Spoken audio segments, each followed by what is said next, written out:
Gujarat Titans తో జరిగిన match లో పంజాబ్ కింగ్స్ విక్టరీ కొట్టి 2025 ఐపీఎల్ లో బోని కొట్టింది. లాస్ట్ వరకు ఇంట్రెస్టింగ్ గా జరిగిన హై స్కోరింగ్ థ్రిల్లర్ లో పంజాబ్ కింగ్స్ 11 రన్ల తేడాతో గుజరాత్ మీద గెలిచారు. ఫస్ట్ బ్యాటింగ్ చేసిన పంజాబ్ 20 ఓవర్లకి 243 రన్స్ స్కోర్ చేశారు. కెప్టెన్ శ్రేయస్ అయ్యర్ 97 రన్స్ కొట్టి తన సూపర్ ఫామ్ ని కంటిన్యూ చేశాడు. తర్వాత చేసింగ్ లో గుజరాత్ టైటన్స్ కూడా బాగా ఆడినా లాస్ట్ గా పంజాబ్ బౌలర్స్ టైట్ బౌలింగ్ చేయడంతో టార్గెట్ దగ్గరగా వచ్చి ఓడిపోయారు. పూర్తి మ్యాచ్ లోకి వెళ్తే టాస్ గెలిచిన గుజరాత్ కెప్టెన్ శుభ్మన్ గిల్ ఫీల్డింగ్ ఎంచుకున్నాడు. డెబ్యూ మ్యాచ్ ఆడుతున్న ప్రియాంష్ ఆర్యాతో కలిసి ప్రభుసిమ్రన్ సింగ్ పంజాబ్ ఇన్నింగ్స్ ని ఓపెన్ చేశాడు. Youngster Priyansh Arya debut match లో సూపర్ గా ఆడాడు. మరో ఓపెనర్ ప్రభుసిమ్రన్ సింగ్ 5 రన్స్ చేసి ఎర్లీగా అవుట్ అయిపోయినా తర్వాత వచ్చిన కెప్టెన్ శ్రేయస్ అయ్యర్ తో కలిసి గుజరాత్ బౌలర్లను ఒక ఆట ఆడుకున్నాడు. ఇద్దరు మంచి అటాకింగ్ ఇంటెంట్ తో బ్యాటింగ్ చేయడంతో పవర్ ప్లే కంప్లీట్ అయ్యే టైం కి ఒక వికెట్ కోల్పోయి 73 రన్స్ చేశారు. ఆ తర్వాత ఓవర్ లో రషీద్ ఖాన్ బౌలింగ్ లో ప్రియాంష్ ఆర్యా అవుట్ అయ్యాడు. డెబ్యూ మ్యాచ్ లోనే కేవలం 23 బాల్స్ లోనే 47 రన్స్ స్కోర్ చేశాడు.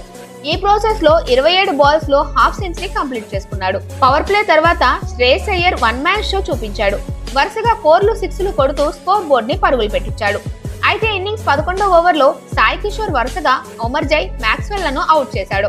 ఆ తర్వాత వచ్చిన స్టోయినిస్ 20 రన్స్ చేసి అవుట్ అయ్యాడు. తర్వాత వచ్చిన శశాంక్ సింగ్ తో కలిసి శ్రేయస్ అయ్యర్ పంజాబ్ కి అదిరిపోయే ఫినిషింగ్ ఇచ్చాడు. ఇద్దరు కలిసి 6వ వికెట్ కి 4.4 ఓవర్స్ లోనే 83 రన్స్ కొట్టేశారు. కెప్టెన్ శ్రేయస్ అయ్యర్ 42 బాల్స్ లో 5 4లు 9 సిక్సర్లతో కలిపి 97 రన్స్ స్కోర్ చేశాడు.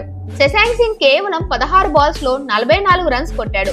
వీళ్ళిద్దరి పార్ట్నర్షిప్ వలన పంజాబ్ 20 ఓవర్లకి 5 వికెట్లు కోల్పోయి 243 పరుగులు భారీ స్కోర్ చేశారు. గుజరాత్ బౌలర్స్ లో సాయి కిషోర్ 3 వికెట్లు, రషీద్ ఖాన్ అండ్ రబాడా చెరొక వికెట్ పడగొట్టారు. ఆ తర్వాత భారీ టార్గెట్ తో చేజింగ్ స్టార్ట్ చేసిన గుజరాత్ టైటన్స్ కి opener Shubman Gill and Sai Sudarshan positive starts అందించారు.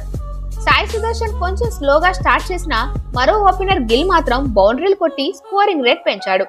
అయితే 14 బాల్స్ లో 33 రన్స్ కొట్టిన Gill power play last over లో అవుట్ అయిపోయాడు. గుజరాత్ పవర్ ప్లే లో 61 రన్స్ స్కోర్ చేశారు. ఆ తర్వాత బ్యాటింగ్ కి వచ్చిన జాస్ బట్లర్ ఇంకా సాయి సుదర్శన్ 40 బాల్స్ లోనే 84 రన్స్ పార్ట్నర్షిప్ క్రియేట్ చేశారు. స్టార్టింగ్ లో కొంచెం స్లోగా ఆడిన సుదర్శన్ పవర్ ప్లే తర్వాత గేర్స్ మార్చి రెచ్చిపోయి బ్యాటింగ్ చేశాడు. బట్లర్ కూడా క్యాలిక్యులేటెడ్ గా ఆడుతూ గుజరాత్ ని మంచి పొజిషన్ లో ఉంచారు. 14 ఓవర్లకి 2 వికెట్లు కోల్పోయి 169 రన్స్ చేసిన గుజరాత్ ఈజీగా టార్గెట్ చేసేలా కనిపించారు. కానీ లాస్ట్ ఓవర్స్ లో పంజాబ్ బౌలర్స్ నెక్స్ట్ లెవెల్లో బౌలింగ్ చేశారు. ముఖ్యంగా వైశాఖ్ విజయ్ కుమార్ పర్ఫెక్ట్ యార్కర్స్ తో జీటీ బ్యాట్స్మెన్స్ కి అసలు అవకాశం ఇవ్వలేదు. ఇంకా లాస్ట్ ఓవర్ కి 27 రన్స్ అవసరం అవగా 16 రన్స్ కొట్టి 11 రన్స్ తేడాతో గుజరాత్ ఓటమి పాలైంది. 97 రన్స్ కొట్టిన శ్రేయస్ అయ్యర్ కి man of the match award దక్కింది.